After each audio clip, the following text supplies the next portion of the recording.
Well, I wrote my book, Healing the Soul of America, in 1997, that book. Yes, and that was radical. Well, the thing is, if you are attuned and disciplined to noting cause and not just effect, so many of the things that we perceive to be stage 4 societal cancers were already present as stage 1 in the late 90s. Racial inequality, wealth inequality, mass incarceration, these things were already happening.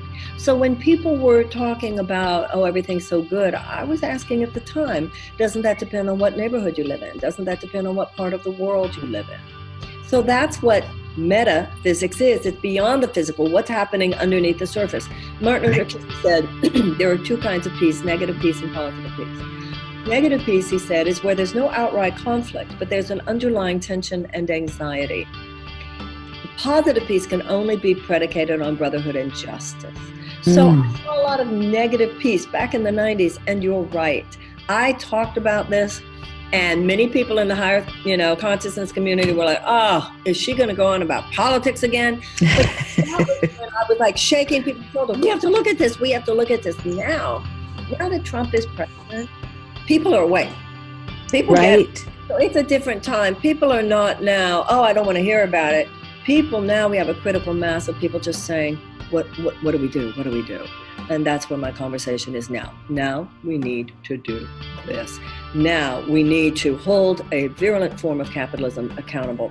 We need to repeal that 2017 tax cut that gave you $82 trillion tax cut that gave 83 cents of every dollar to the very richest. We have to stop the corporate subsidies so that you pay something like 10 times more to the oil and gas than you do to education.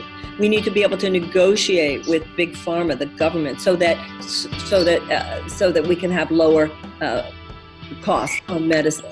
We have to look at these things. Then we have to deal with the fact that we have millions of traumatized American children who are hungry in the richest country in the world.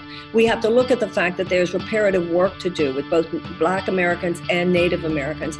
And we need to look at the lack of our moral leadership when it comes to our international policies. We need a moral politics. We will not defeat Donald Trump with a political argument or an economic argument or even a rational argument alone. We will defeat the president and win a new chapter for our history with a moral argument. We need a moral regeneration of our country. And who does it begin with? It begins with each and every one of us.